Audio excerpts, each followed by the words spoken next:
एक राजा था, उसका मंत्री बहुत बुद्धिमान था। एक बार राजा ने अपने मंत्री से प्रश्न किया, मंत्री जी, भेड़ों और कुत्तों की पैदा होने की दर में तो कुत्ते भेड़ों से बहुत आगे हैं, लेकिन भेड़ों के झुंड देखने में आते हैं और कुत्ते कहीं कहीं एक आधी नजर आते हैं। इसका क्या कारण हो सकता है? मंत्री बोला, महाराज, इस प्रश्न का उत्तर आपको कल सुबह मिल जाएगा। राजा के सामने उसी दिन शाम को मंत्री ने एक कमरे में 20 कुत्ते बंद करवा दिए और उनके बीच रोटियों से भरी एक टोकरी रखवा दी। दूसरे कमरे में 20 भेड़ें बंद कर दी और चारे की एक टोकरी उनके बीच में रखवा दी। दोनों कमरों को बाहर से बंद करवाकर वे दोनों लौट गए। सुबह होने पर मंत्री राजा को साथ लेकर वहां आया। उसने पहले कुत्तों वाला कमरा खुलवाया।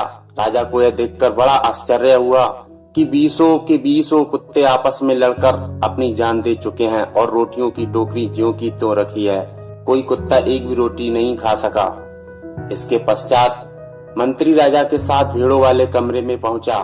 कमरा खोलने के पश्चात राजा ने देखा कि 20 भेड़ें एक दूसरे के गले पर मुंह रखकर बड़े ही आराम से सो रही थीं और उनकी चारे की टोकरी एकदम खाली थी। मंत्री राजा से बोला, महाराज, कुत्ते एक भी रोटी नहीं खा सके तथा आपस में लड़कर मर गए। उधर भेड़ों ने बड़े ही प्रेम से मिलकर चारा खाया और एक दूसरे के गले लगाकर सो गईं।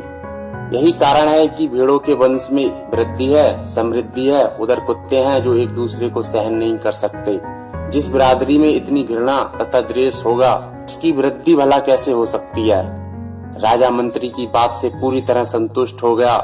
उसने उसे बहुत सा पुरस्कार दिया। वह मान गया था कि आपसी प्रेम तथा भाईचारे से ही वंश वृद्धि होती है। मंत्री ने इस संबंध में राजा को एक कहानी सुनाई। एक बार की बात है, ब्रह्मा जी ने देवता तथा असुरों की एक सभा बुलवाई। सभी देवता तथा दानव ब्रह्मा के दरबार में उपस्थित हुए।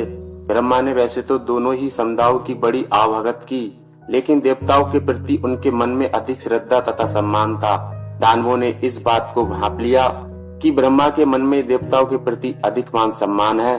दिखाने के लिए वे बराबर का बर्ताव कर रहे हैं। दानवों के राजा ने ब्रह्मा जी से कहा, देखिए, आप देवताओं को अधिक महत्व दे रहे हैं। उनके प्रति आपको हृदय में अधिक सम्मान है। अगर ऐसा ही है तो फिर हमें यहाँ क्यों बुलवाया?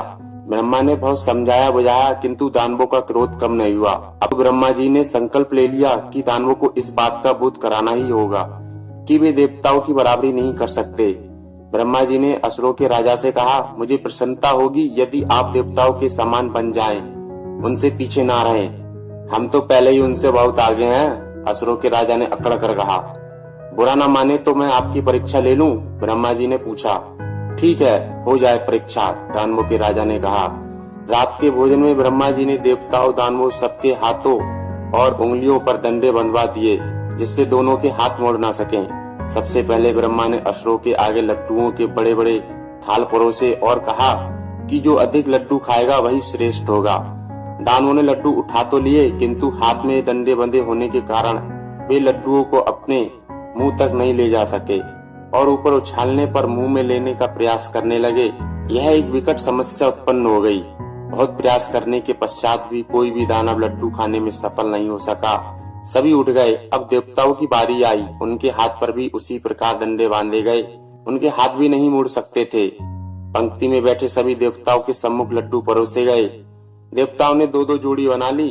एक देवता दूसरे देवता को लड्डू खिला रहा था। सभी दानव यह तमाशा देख रहे थे। उन्हें मानना पड़ा कि वास्तव में देवता दानवों से श्रेष्ठ हैं।